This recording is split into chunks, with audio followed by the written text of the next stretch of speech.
Jnanam Paramam Dheyam. Knowledge is supreme.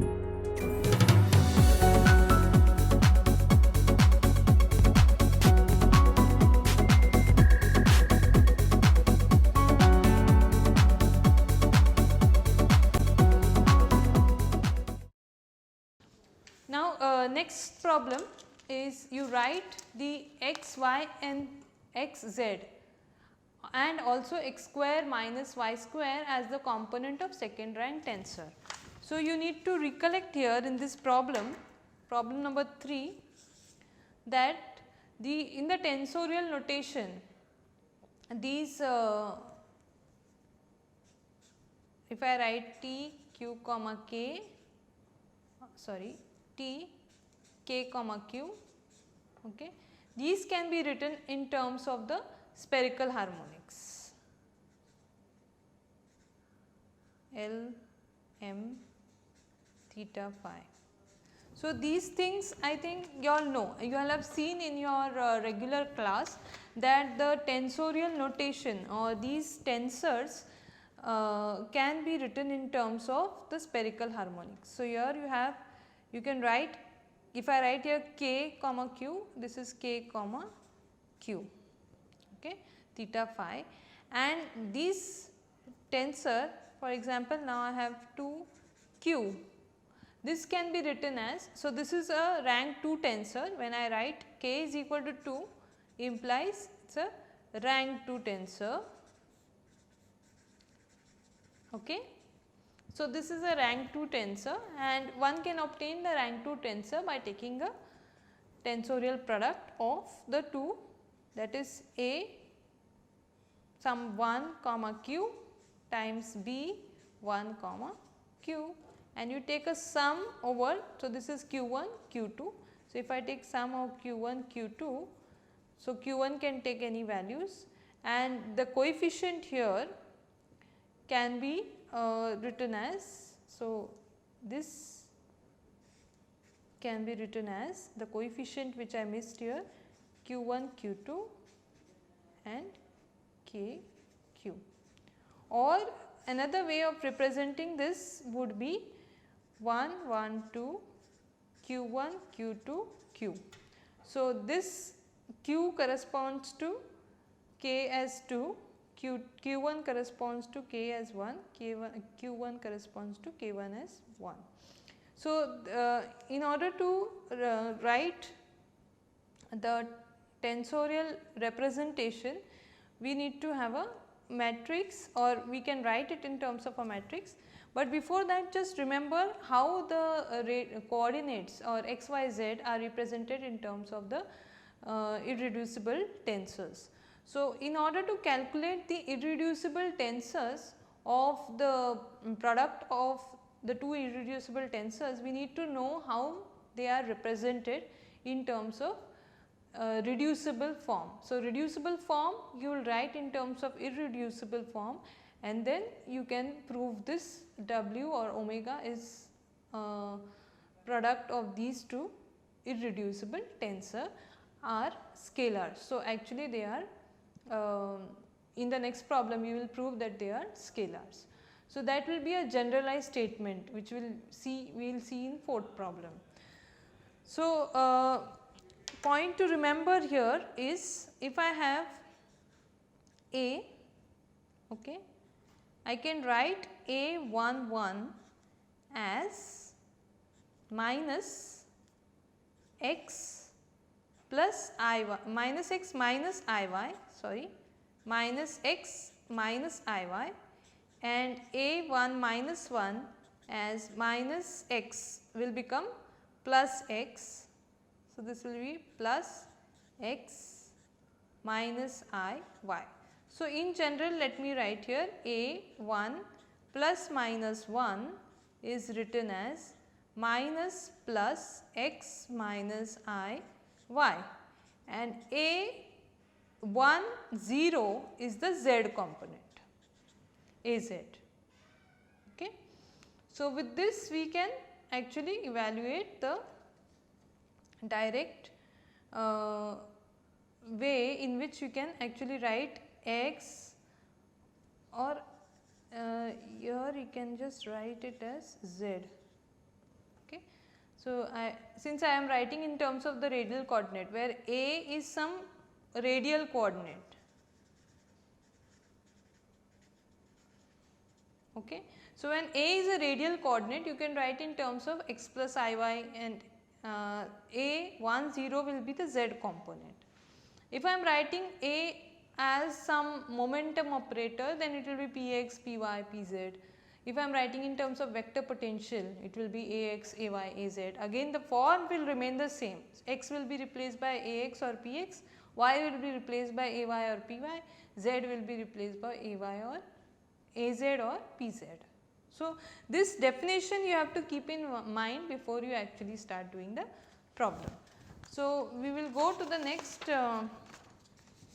point, wherein I will write this T. Now, here K is equal to 2, which is a second order tensor, rank 2 tensor, and Q is equal to 2. So, this I can write it as A11, B11. Okay. So, we take the example wherein you have a Q cross Q, or 1 as the component. So, Q, we have a constraint over Q, that Q should be equal to Q1 plus Q2. So, we can have 1 over here. Okay. So, with this I can play around, I can write this. So, if I assume that these are the radial component only, A goes to a radial component, B is also a radial component, then my A 2 comma 2, when I write in terms of the previous thing which I showed you, 1 comma 1. Okay. So, I will have simply this as x plus iy the whole square, correct. So, I will have x plus iy into x plus iy, correct. So, this will be minus x minus iy. So, when I have this, we square it, I get x plus iy the whole square. Now, you know how we can write this 2 comma 2 as x square minus y square plus 2i xy, and similarly 2 minus 2 is written as x square minus y square minus 2i xy. From this simply you add these two, and when you add these two you get the value of x square minus y square. So, your x square minus y square will be 1/2 T2 2 plus T2 minus 2. This is what is expected of you to calculate. In the similar manner, using the same line in the same stream, you can calculate the values of x, y and x, z. So, this is another DIY, okay.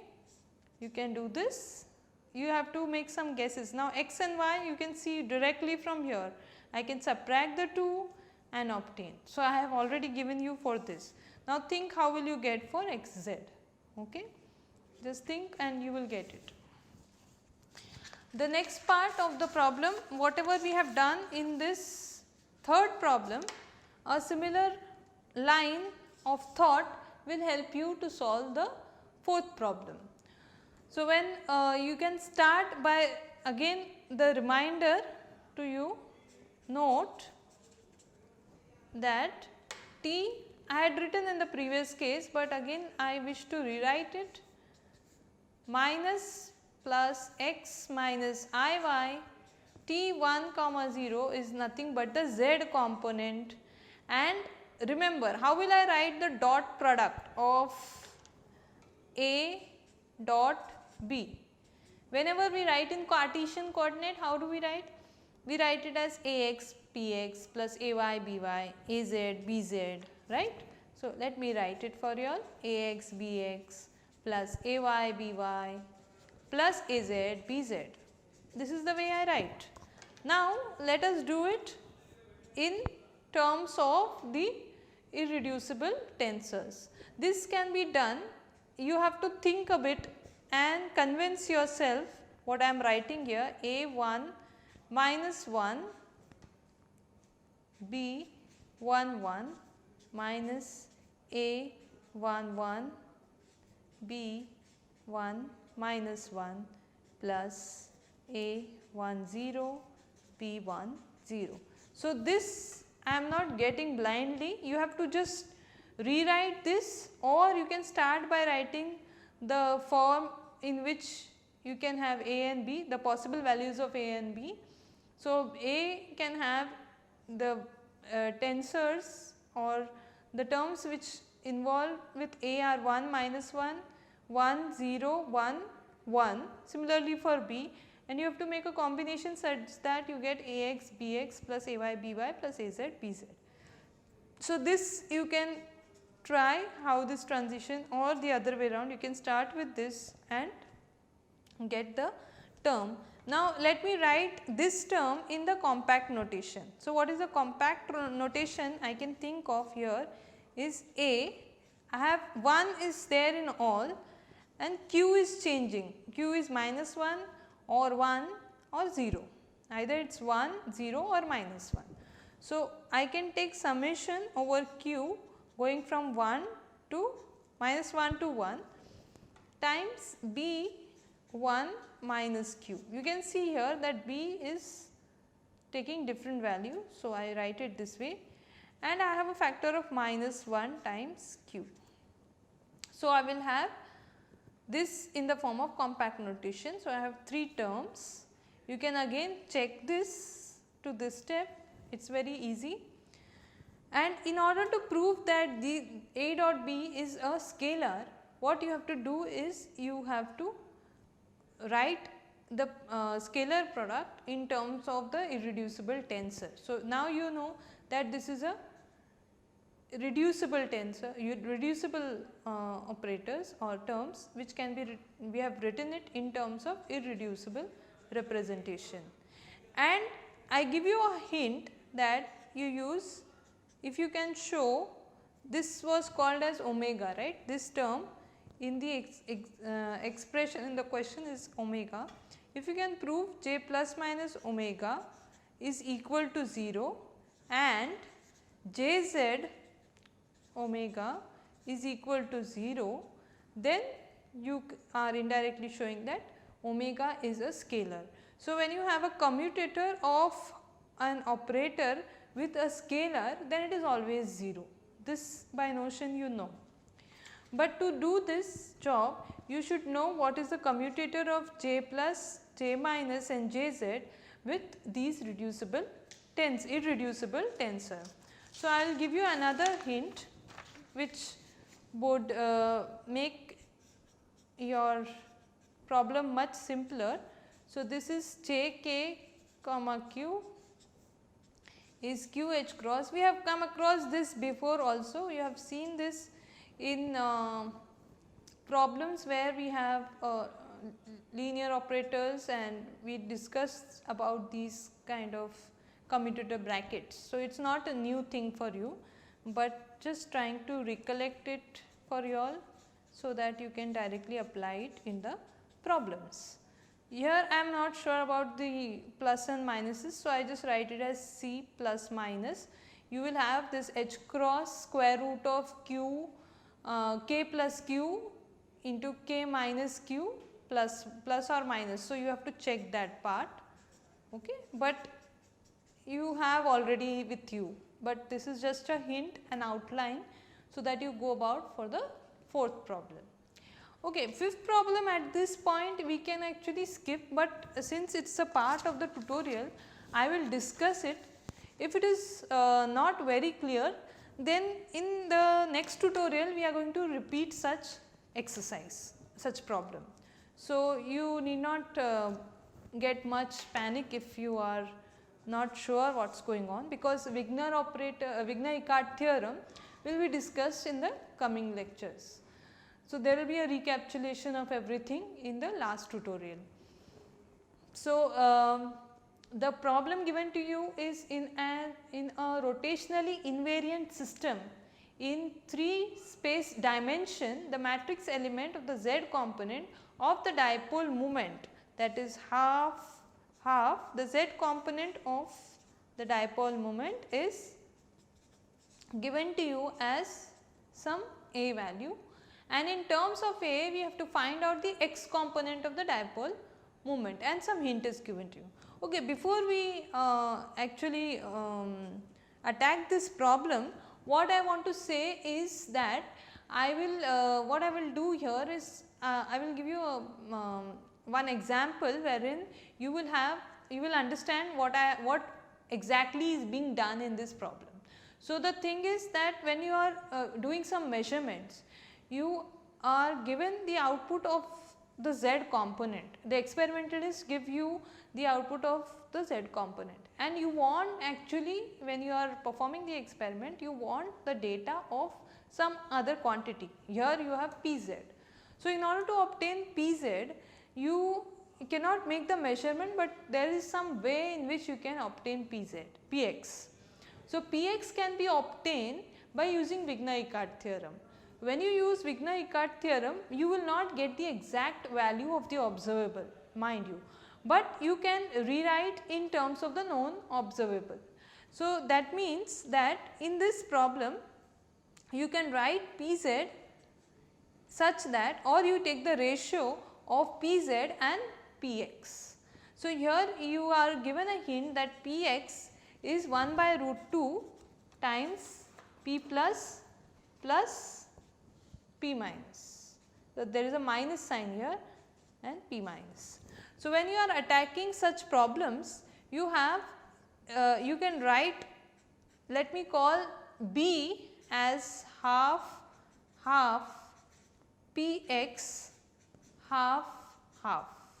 Okay. This is what is asked, right? Here there is a minus sign. Okay. I have skipped the commas, but you can understand.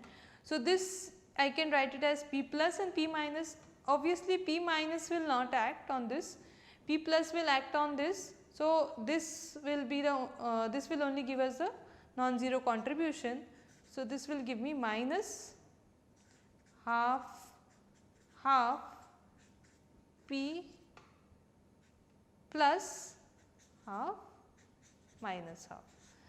Now, again you have to write this in terms of irreducible tensor. So, when I write this in terms of irreducible tensor, what do I obtain? I will have remember I will write here the Wigner-Eckardt theorem, or let us move first to the irreducible tensor part and then I write the Wigner-Eckardt theorem. So, this would be nothing but half here I will have a 1 half minus half. So, with this you can move further and write the Wigner-Eckardt theorem. So, Wigner-Eckardt theorem is WE theorem, I am writing the short form. WE theorem is that you can write this half, or I can write in terms of M and M1 and M2, J2 M2 T K comma Q J1 M1 can be written as the constant part J1 and J1 M1 K Q, here you have J2 Q M2. This is a K, this is J2, this is Q and this is M. So, I have J2 M2, J1 M1 and this is my irreducible tensor, and I can write in terms of two pieces, one a constant part, another which will be of the form of CG coefficient, which you can evaluate. So, this will be J1 M1 K J2 Q M2. This is the way it is written down. So, for the case of Pz, that is my Pz was half Pz half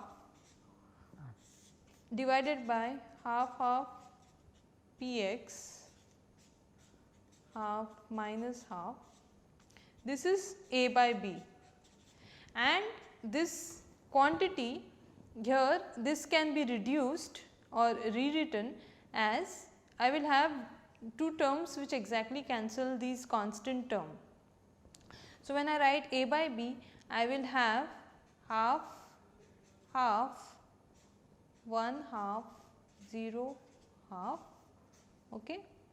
Just take care that here I have k is 1, q is 0. So, this is the result, and on the left obviously I have half and half.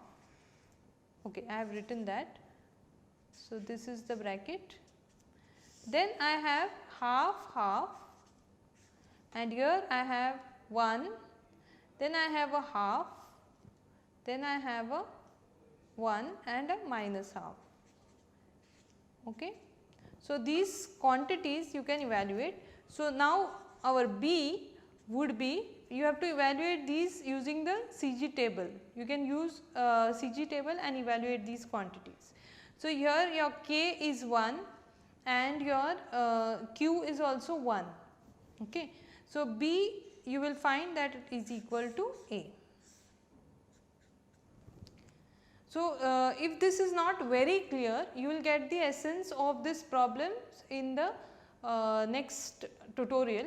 So, let us stop here and we will continue for the next tutorial in the next session, which will be the final session.